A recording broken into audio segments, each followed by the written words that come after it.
All right, again on this FICEP model 1001 drill line, you come around into the control house. Again, this is for the operator to sit back here kind of safely out of the way. It is a GE Fanuc Series 210 controls on this one. We are giving you the transformer that goes with it. It is a machine made overseas, so we're going to make sure you get the transformer that comes with it, so that way this machine runs properly for you.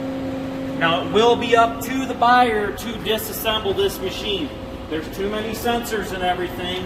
As you can see, your sensors kind of run down your table here through these yellow plastic covers, so we didn't want to tear it apart and damage anything. So again, the buyer is going to be responsible for getting this thing loaded as well as disassembling the 60-foot of table and getting it home with you.